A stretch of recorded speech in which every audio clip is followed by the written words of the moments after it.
Alright, son, are you ready to film your first review? Dad, I don't know if I can do this. Pre-review jitters? Something like that. Yeah, I can relate. We've all been there, it's perfectly natural.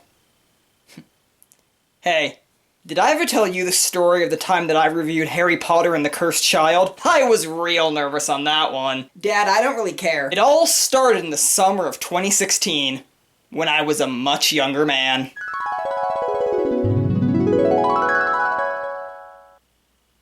What am I looking at? Hey guys, Matt here, and today I'm taking a look at Harry Potter and the Cursed Child.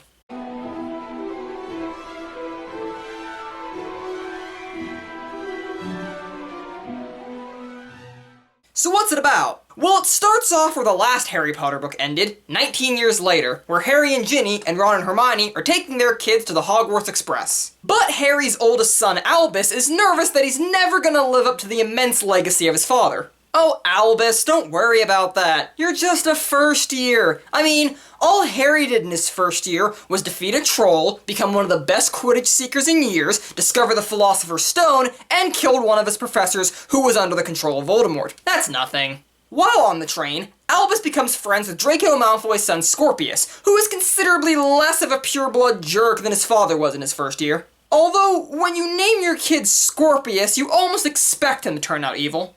Also, Scorpius is rumored to actually be the son of Draco's wife and Voldemort, and apparently he was conceived by going back in time before Voldemort was killed. Alright, wizard rumors are weird. Whoever came up with that rumor has clearly been watching way too much Doctor Who. And that's coming from someone who watches way too much Doctor Who.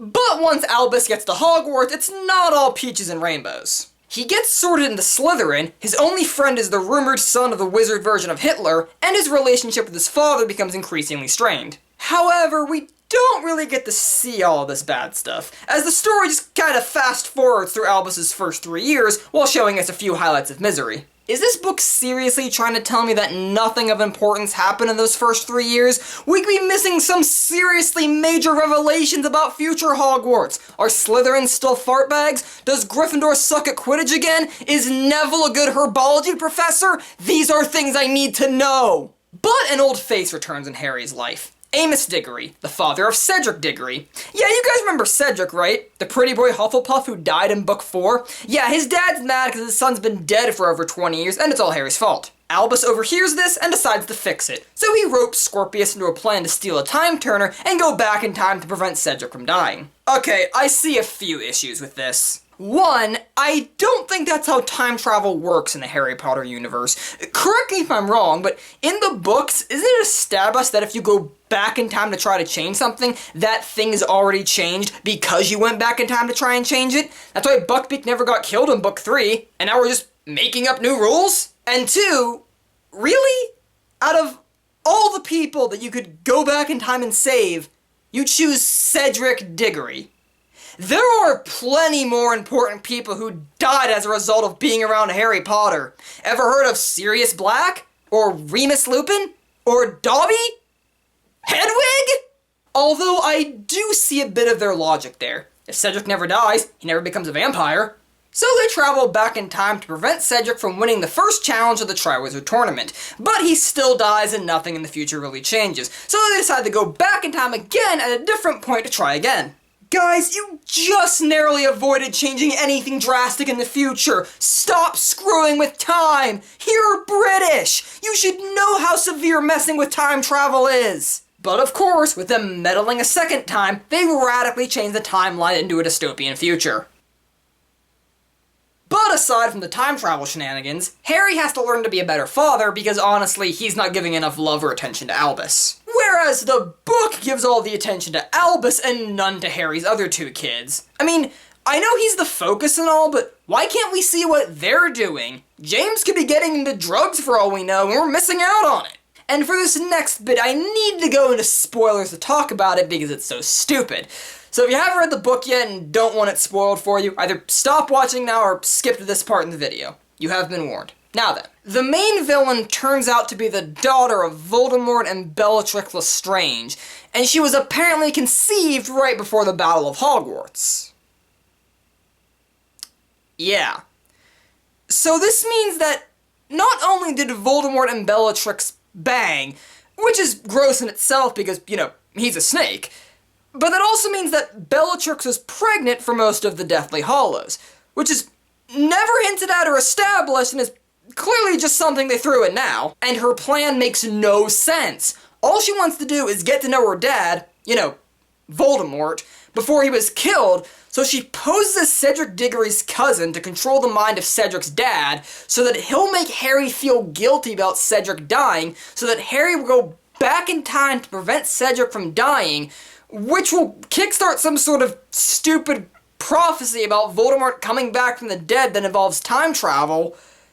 But she ends up manipulating Albus for her plan anyway, completely forgetting about Harry, and then later she just ditches the prophecy thing altogether and uses a time turner to go back in time to meet Voldemort, which would have been a simpler plan all along! I mean, this is just bad fanfiction levels of stupid. Why couldn't we just let Voldemort die? Why did we have to give him an edgy and super totally evil daughter? I mean, that would be like if it turned out that Emperor Palpatine secretly had a daughter right before the Battle of Endor. And I swear to God, if this is who Rey's parents turn out to be. So final verdict, 6 points to Gryffindor. A lot of people have said that this book feels more like fan fiction than a work by J.K. Rowling, and yeah, they're kinda right. It doesn't really feel like a story that Rowling wrote, and that's because she only came up with the story and didn't actually write it. But even then, the story's a little iffy. There's not a lot in this book that adds anything new to the Harry Potter saga, and a lot of it quite literally takes you back to familiar events from previous books. It just feels like it's feeding off nostalgia a lot. And the dialogue can get pretty stilted and awkward, which is a problem when this is a script, so it's mostly dialogue. I haven't seen the stage show, so I don't know if the actors can pull these lines off, but just reading them is meh. And both of our main characters are just kinda bad. Albus acts like a whiny brat for large parts of the story, and Harry acts like someone who has no idea how to be a parent, despite the fact that he has 3 children.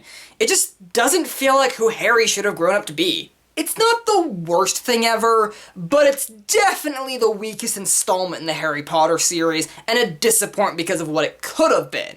We should have seen Harry's kids experiencing Hogwarts. We should have seen what the Wizarding World looks like after Voldemort's death. We should have seen Harry in action at the Ministry of Magic. But no, we only get little glimpses of that, while the rest of the story is just Back to the Future 2 with Harry Potter characters. But it did do one thing right. It did motivate me to go back and read the first 7 books again. And this has nothing to do with the book, but Amazon completely screwed me. I pre-ordered this thing weeks in advance, and I didn't get it till like a week after it was released. What gives? I don't pre-order things so I can have them after the common people do. My father will hear about this.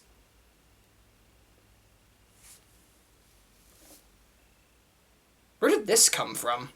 Well, internet people, that's my opinion. Take it or leave it. Matt, we're under attack from a 3-headed dog, a basilisk, some dementors, a Hungarian horntail, Professor Umbridge, some reanimated corpses, and the dragon from the Gringotts ride at Universal Studios. Good God, the forces of dark magic are at our doorstep.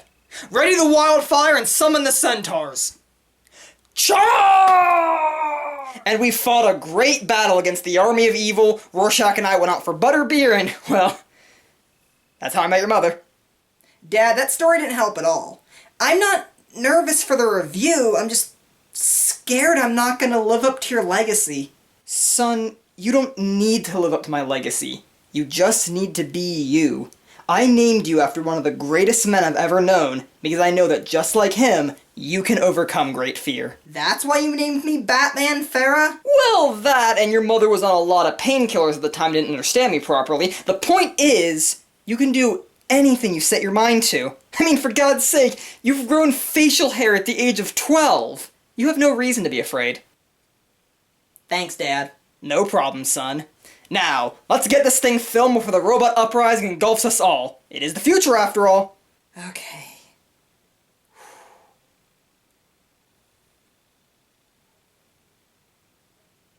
Hey guys, Batman here, bringing you the latest in movie reviews. Cut! Your delivery was a little flat on that one. Take it from the top.